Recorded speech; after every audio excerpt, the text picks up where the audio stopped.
나를 따르라. 오늘 누가복음 9장 57절 말씀입니다. 예수를 따른다라고 하는 것, 제자로서의 길을 걷는다라는 것. 올해 이제 12월 마지막을 또 한 해 넘기면서요, 나는 어떤 인생길을 걸어왔는가 한번 생각해 보기를 원합니다. 먹고 사는 일에 바빠서 그냥 시간 가는 줄 모르고 오늘 예배를 드리는 이 순간까지 왔는데, 나는 과연 내 인생은 어떤 인생이었느냐라고 말할 수 있겠느냐. 57절 시작하는 말씀 첫 단어, 길 가실 때에 라는 단어가 오늘 처음 등장하는 문구입니다.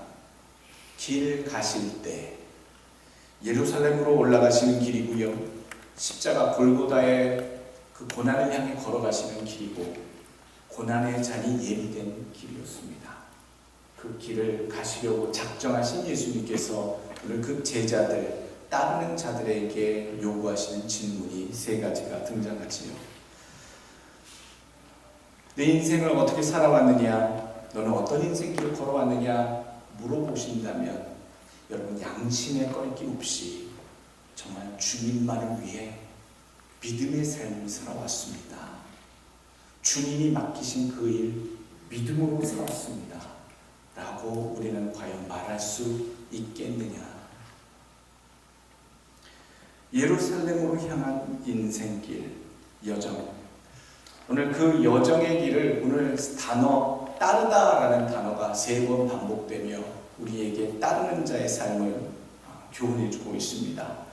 앞에 나왔던 57절에 나오는 사람은 어디로 가든지 나는 따르리이다, 자진해서 먼저 따르겠다라고 했던 사람도 있고요.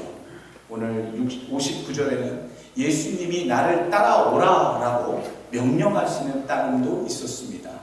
또 다시 61절에는 내가 주를 따르겠나이다마는 하며 조건적으로 따르겠다라고 하는 그런 따름도 나옵니다. 주님을 따라가는 일, 예수를 믿게 되는 일. 우리는 인생이라는 길을 가고 있는데요, 그래도 그 길 가는 중에 예수를 만나 얼마나도 감사한지.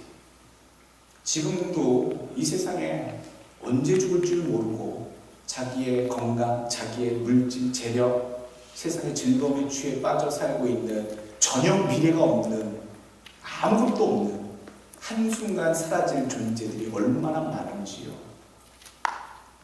우리는 주님을 만났고요, 그래서 우리 인생을 또다시 똑바르게 바라보게 되었습니다. 우리 인생의 의미와 목표가 무엇인지 주 안에서 발견하게 된 사람들이지요. 길이 바뀌었습니다. 내가 쫓아왔던 그 길이 아니라, 더 이상 내 욕심을 향한 길, 내가 하고 싶었던 길, 내 방식의 길이 아니라 주님이 제시하는 길, 주님이 걸어가시는 길, 주님이 가르쳐 주시는 그 길을 가는 사람들로 가겠다고 작정한 자들이 되었습니다. 가는 길을 가실 때에 이 길은 예수님의 길이 되었고요, 제자들의 길이 되었습니다. 그 제자들의 길이 바로 우리들의 길이 되기를 간절히 원합니다.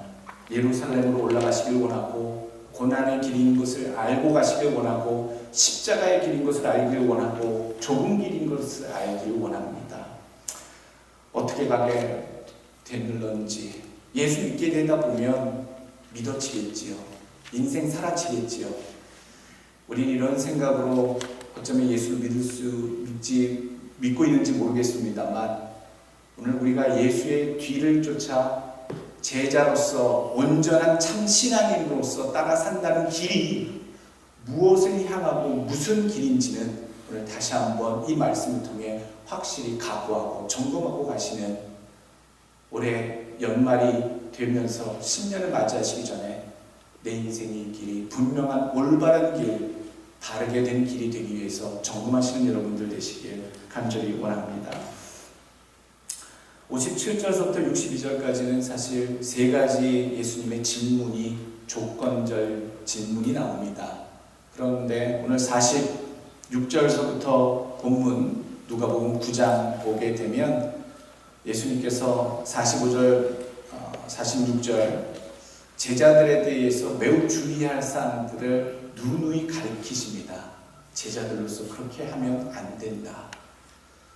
제자들이 가지고 있었던 문제들을 세 가지 살펴봅니다. 우리들의 문제, 바로 똑같은 문제지요. 46절에 서로 싸웁니다. 여러분 9장 46절 한번 보시겠습니까?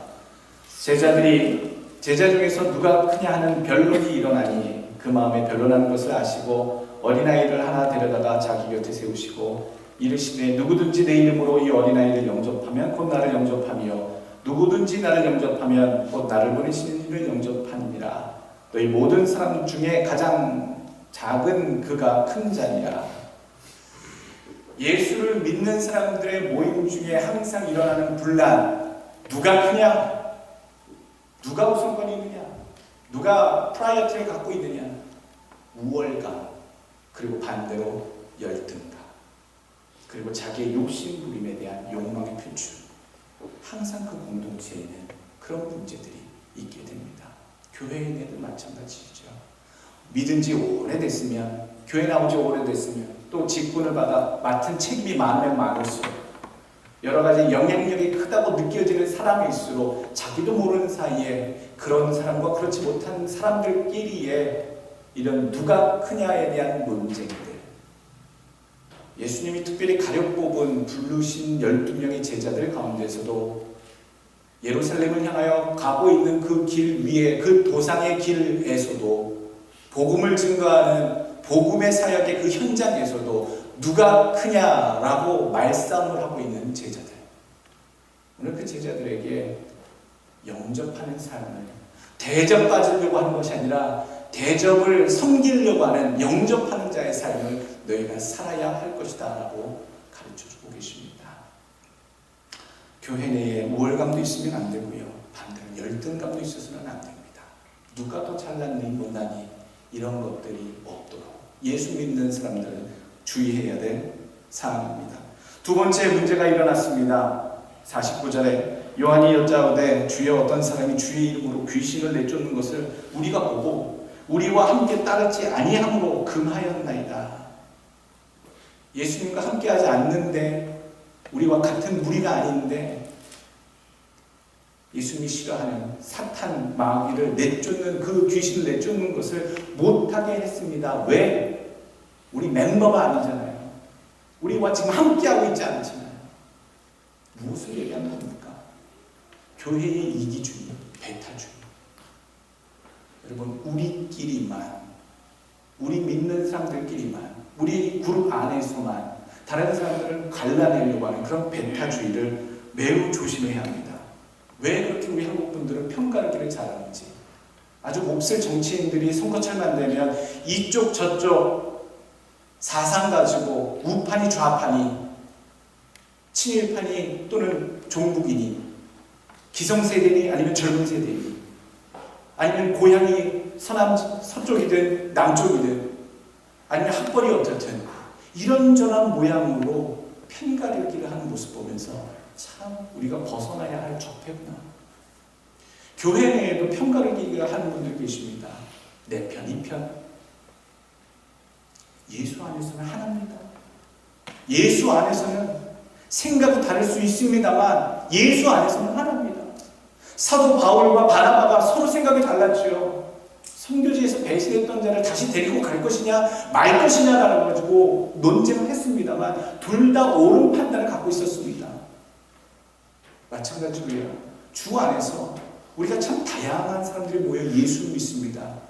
그 예수를 믿는데 그 다양함을 세상의 기준을 가지고 주 안에서 자꾸 쪼개려 하는 자들, 배타적으로 나가려고 하는 자들은 주의 몸된 교회를 아프게 합니다. 여러분, 주의 교회에서는 나누지 마십시오. 어떻게든 주 안에서 하나가 되게끔, 우리가 좋아하는 사람이 정치가 대통령이 될 수도 있고 싫어하는 사람이 대통령이 될 수도 있고, 때로는 세상의 어떤 흐름이 기뻐할 수도 있고 나쁘고 실망할 수도 있습니다만 우리는 주 안에서 생각해야 되는 사람들이라는 사실. 우리와 함께하지 않는다고 이기적인 배타주의의 길을 걷는 것, 이것 또한 우리가 조심해야 될 일인 줄 압니다. 세 번째 예수님이 말씀하신 게 뭡니까? 53절에 나오지요. 제자로서 살면서 주의해야 할 것. 제자 야고보와 요한이 이를 보고 이르되 주여 우리가 불을 명하여 하늘로부터 내려 저들을 멸하라 하기를 원하시니까.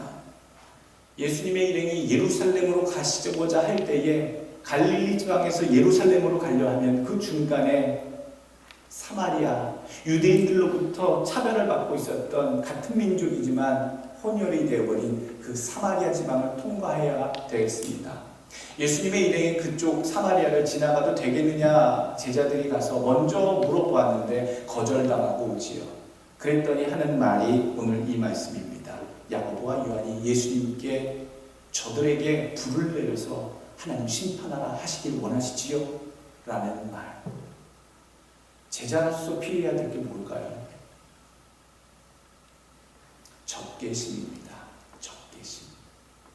예수를 믿는 자들과 예수를 믿지 않는 자들에 대한, 나는 하나님의 자녀이고 나는 하나님의 백성이고 특별한 사람과 구원을 받은 사람으로 살아간다. 그러나 세상 사람들이 나를 인정해 주지 않고 우리와는 다른 세상 사람들에 대해서 우리에게 협조하지 않는다고 오늘 야고보와 요한처럼 저들에게 하나님의 불이 내려서 하나님 무서운 줄을 알게끔 하시기를 원하시니까 라고 품는 그 적개심을 우리는 주의해야 한다는 거죠. 우리가 가져야 할 마음은요, 긍휼히 여기는 마음입니다. 불쌍히 여기는 마음이죠. 예수님께서 그 말씀을 듣고 맞다, 저들에게 불이 내려 하나님의 아들의 위엄을 증거하고 싶다라고 말씀하지 아니하시고요, 오늘 54절 보게 되면 예수님께서 제자들을 꾸짖으셨다. 제자는 믿지 않는 다른 사람들에 대해서조차도 그러한 적개심을 품어서는 안 된다라는 얘기죠. 우리가 제자로서 살아가는 그 삶 속에 주의해야 할 세 가지를 먼저 알아보고 지나갑니다. 주 안에서 누가 크냐 작으냐에 대한 우월과 열등에 대한 본능의 문제를 해결해야 될 것. 두 번째, 다른 이들에 대한 배타적인 마음들, 편을 가르는 마음들, 그런 것들을 극복해야 하는 것. 세 번째로는 믿지 않는 자들에 대해서 우리가 분노하거나 적개심을 품을 필요가 없다라는 것. 오늘 제자로서의 삶을 살기 위해 필요한 전제 조건이 오늘 46절서부터 우리에게 먼저 교훈하고 있습니다. 예수님을 따르겠다라고 오늘 3번 그 단어들이 반복되는데 예수님께서는 참 맥 빠지고 기운 빠지는 그런 표현들을 자꾸 답을 주십니다. 오늘 57절 말씀 보시지요. 어디로 가시든지 나는 따르리이다 했는데 58절 예수께서 이르시되 여우도 굴이 있고 공중의 새도 집이 있으되 인자는 머리 둘 곳이 없도다 하시고,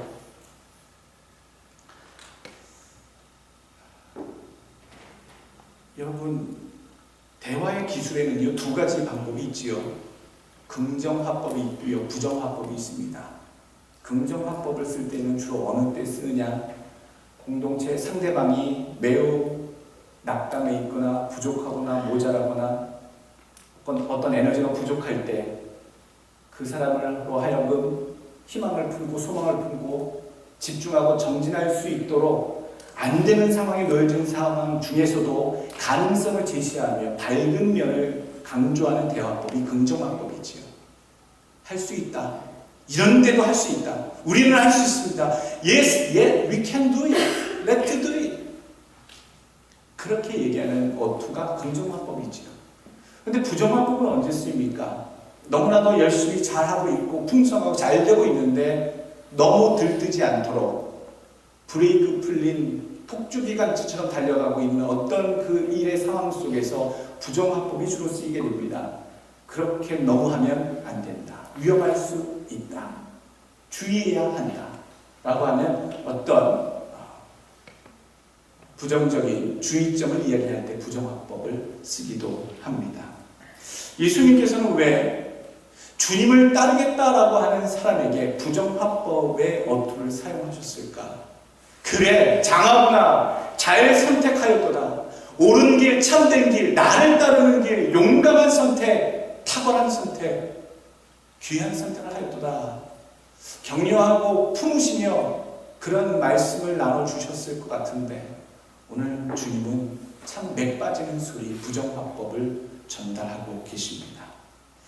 오늘 예수님의 답변들, 세 가지 질문들, 예수의 제자가 되기 위한 따르다라고 하는 그 요구에 예수님 세 가지 부분에 대해서 다 부정적인 부정화법의 어투를 쓰고 계시는데 왜 예수님은 그저 주님을 따르고자, 심지어 주님을 따르라 말씀하시는 그 두 번째 사람에게까지도 부정화법의 어투를 사용하고 계시는가?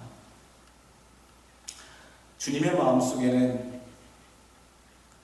하나님 나라에 대한 깐깐한 기준이 있으셨던 것이 확실합니다. 오늘 마지막 62절 보시지요. 하나님 나라에 합당하다라는 표현. 오늘 57절에 길 가실 때라는 하나님의 길, 예루살렘으로 향한 길, 예수를 따르는 그 길을 가는 그 길을 따르는 자들에게 요구하는 것, 62절에 하나님 나라에 합당한 기준, 합당한 자, 그것으로 모두 귀결되고 있다는 사실을 기억하시기 바랍니다. 왜 그렇게 예수님이 깐깐하실까? 몇 년 전에 여러분 기억하십니까? 광고 중에, 정수기 광고 중에 깐깐한 정수기, 집에 아직도 그거 쓰고 계시는 분이 있을지 모르겠습니다. 깐깐한 정수기, 무슨 그러면서 느껴졌던 그 광고의 효과는 무엇인지 아십니까? 저 정수기 필터를 못 썼고 성능이 어떻고 저떻고 이런 것보다도 그 카피된 그 문구 하나, 깐깐한 정수기라고 하는 그 하나의 문구만으로도 소비자에게 어떤 마음을 주신 줄 아십니까? 저 제품을 통해 걸러진 물은 확실하겠구나. 저 정도로 깐깐하다는 표현을 쓸 정도로 제품에 정성을 들였겠구나. 제품에 대한 믿음이 가게 돼요. 믿음, 신뢰. 예수님께서 오늘 우리 제자들에게 더 많은 사람이 나를 따라오도록 그렇게 긍정화법을 하지 아니하시고 참 깐깐하게도 여러 번에 걸쳐 이런 질문들을 자기를 따르고자 하겠다고 하는 사람들에게 던지시는 이유는, 그렇게 깐깐하게 자꾸 조건을 다시고 질문을 다시 던지시는 이유는 믿을 수 있는, 신뢰할 만한 합당한 제자를 세우시기 위한 주님의 토석이었다는 얘기죠. 어설픈 자, 감당이 안 되는 자, 자격이 없는 자, 제자가 될 수 없다는 것을 주님은 오늘 말씀하고 계십니다. 어떻게든 그렇지요. 공부할 때에 우리 학교에 고등학교 다니는 특별히 고3 수험생을 시절을 다 보냈습니다만 어떻게든 담임 선생님, 우리 선생님들의 입장은 우리 반 아이들 어떻게든 다 좋은 대학교, 원하는 학교 다 보낼 수 있을까? 그렇게 노심초사하며 그렇게 아이들을 가르치고 지도하셨던 생각을, 그 입장을 기억하는데, 반면 학교 입학 사정관의 입장에서는 선별된 학생, 자격되는 학생, 수준이 있는 학생, 공부에 훈련이 질적으로 확인된 학생을 걸러내겠다고 하는 그런 사람의 입장도 있을 수가 있구나라는 생각을 해보게 됩니다. 어떻게든 모두가 다 제자가 되기를 원하고, 어떻게든 다 여러분 다 천국에 가기를 원합니다. 다 믿음의 길 온전히 가서 끝까지 승리하는 그 길, 영생의 축복을 누리는 그 길에 우리는 모두 서길 원합니다만, 주님께서는 그렇게 되기 위해서 깐깐한 주님이 던지시는 이 질문, 과연 합당하냐라고 하는 이 질문 세 가지에 대해서 점검하고 그 길을 따르라고 얘기하고 계시고 있습니다. 끝까지 통과하는 자만이 제자이겠지요. 오늘 첫 번째 케이스 여러분 우리 함께 보겠습니다. 오늘 예수님께서 자기를 따르는 자에 대해서 던지시는 그 깐깐한 첫 번째 질문은, 많은 사람이 길 가실 때에 어떤 사람이 여짜오되 어디로 가시든지 나를 따르리이다 라고 얘기했을 때 주님이 머리 둘 곳도 인자는 없다라고 말씀하신 그 이유는, 너무 많은 사람들이 예수를 따르는 모습을 주님은 바라보셨다는 얘기죠. 많은 사람들이 예수를 따릅니다. 요한복음 6장 26절 보게 되면 예수께서 대답하여 이르시되 내가 진실로 진실로 너희에게 이르노니 너희가 나를 찾는 것은 표적을 본 까닭이 아니요 떡을 먹고 배부른 까닭이로다. 썩을 양식을 위해 일하지 말고 영생하도록 있는 양식을 위하여 하라. 이 양식은 인자가 너희에게 주리니 인자는 아버지 하나님께서 인치신 자니라. 오병이어의 기적을 기점으로요, 얼마나 많은 사람들이 예수님 믿겠다고, 예수님 쫓겠다고 나왔는지, 예수님 눈앞에 펼쳐진 그 수없이 많은 사람들을 보시며 오늘 이 말씀을 하고 계십니다. 저 사람들이 떡 맛을 봤기 때문에 나를 쫓는구나. 우리도 이 가운데 어쩌면 예수 믿어서 복받고 만사형통 그 기대를 하며 주님을 따르고 있는 분들이 많이 계실지도 모르겠습니다. 저 또한 그렇게 생각했던 적도 있었습니다. 그런데 그것은 바람직하지 않습니다. 그런 전제, 예수를 믿으면 모든 일이 다 축복되고 만사형통할 것이야 라고 하는 그런 전제를 가지고 예수를 쫓는 것은 바람직하지 않다라는 말씀이지요. 절대로 틀린 길을 가게 됩니다. 실패합니다. 예수를 쫓는 길, 예수를 따르는 길이 꽃길이 아님을, 형통한 길이 아님을, 행복이 약속되어 있고 성공이 보장되어 있고 출세가 보장된 길이 아님을 오늘 성경은 말씀을 주님은 하고 계십니다. 머리 불꽃조차 없는 그러한 변변치 못한 삶이라는 것, 나그네와 같은 삶이라는 것, 어디 평안과 안착을 누리는 그런 삶을 약속하고 있지 않다라는 것, 그걸 생각하면 우리가 어쩌면 아직도 마음에 품고 있을지 모르는 예수를 쫓으면서 품고 있는 그런 전제 조건, 만사형통, 기복의 신앙, 오늘 우리는 예수를 쫓기 전에 분명히 생각해야 합니다. 예루살렘으로 올라가기를 굳게 결심하시고 오늘 예수님께서는 그 길을 가고 계십니다. 예수 믿는다는 것, 여러분 절대로 무슨 산책길도 아니고 소풍길도 아닙니다. 좋은 길도 아닙니다.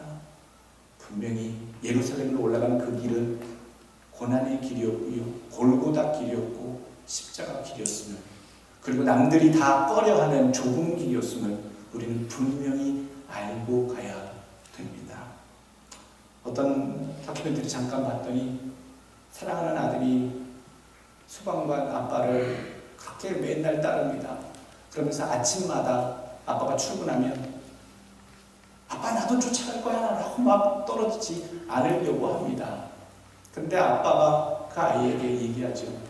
아빠가 가야 하는 곳이 어떤 곳인지 아니? 사람이 죽는 곳이기도 하고 불이 타서 위험하기도 한 곳이야. 네가 감히 어떤 곳인지 알고 쫓아오지 않으면 감당할 수 없단다.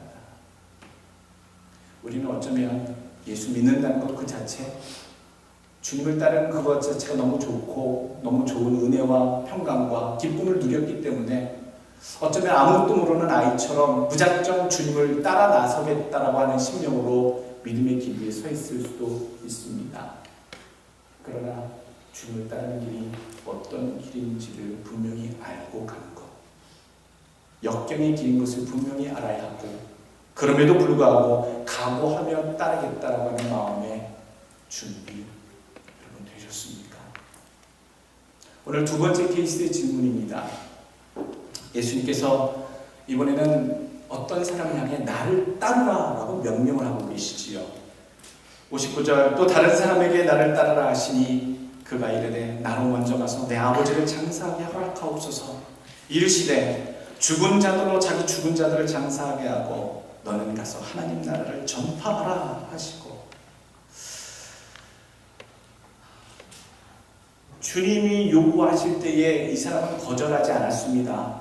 나름대로 따르겠다라고 얘기를 하되 지금 놓여져 있는 중요한 일 하나만 처리하고 주님을 따르겠다라고 말씀하고 있습니다.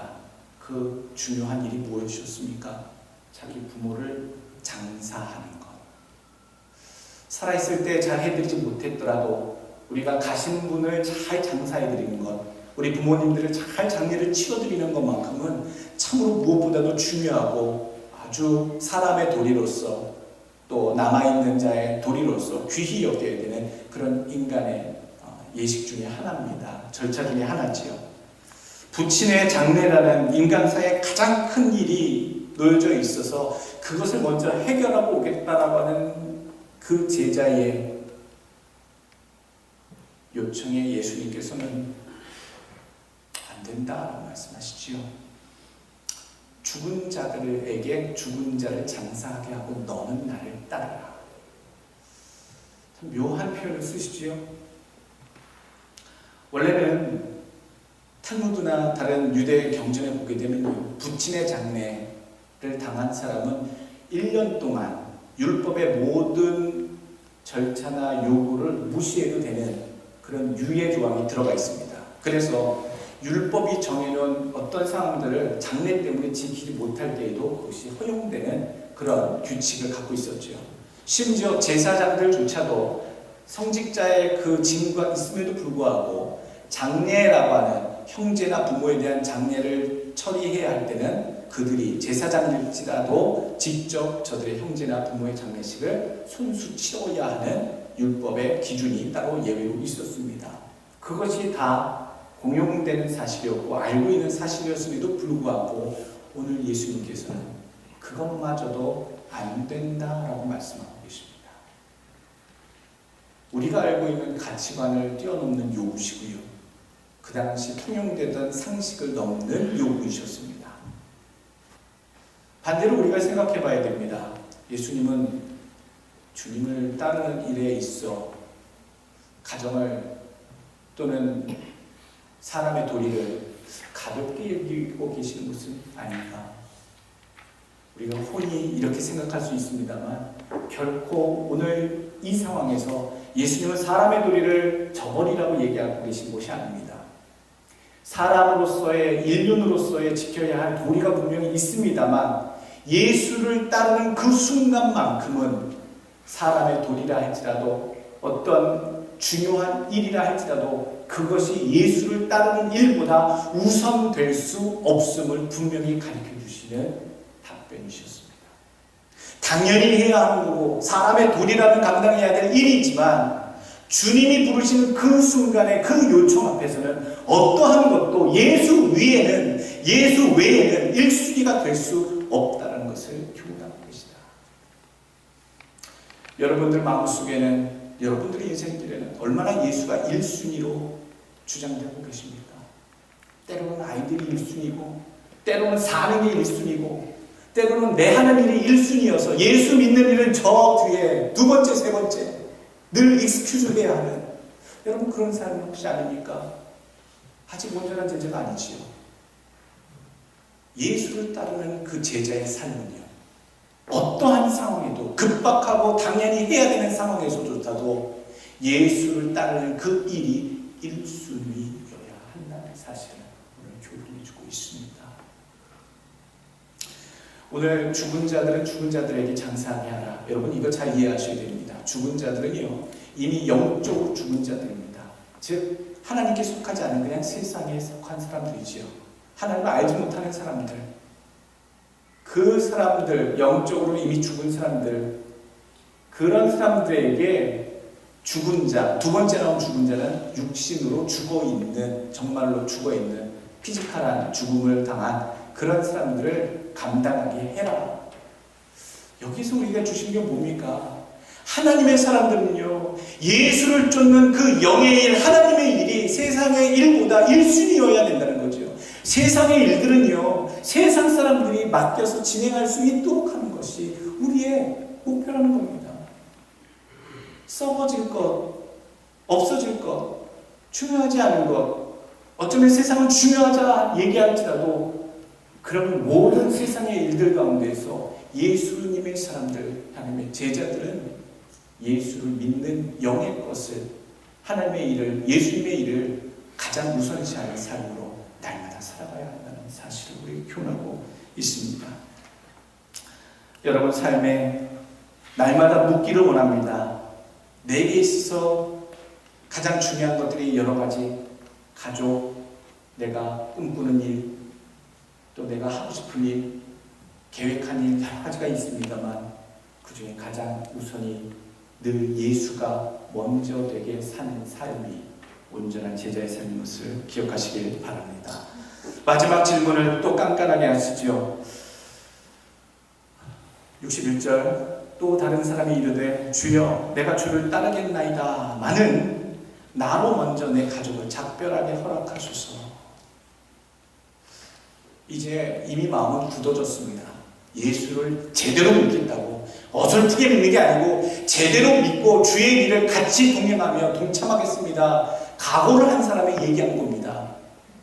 그래서 그러기 위해서 이제 남아있는 가족들한테 언제 돌아올지 모르는, 언제 볼지 모르는 그 길을 나는 주 예수 그리스도와 함께 떠날 것이다, 인사할 겁니다 라고 잠시 익스큐즈하는 그 제자에게 오늘 예수님은 쟁기 든 자의 비유를 하고 계십니다.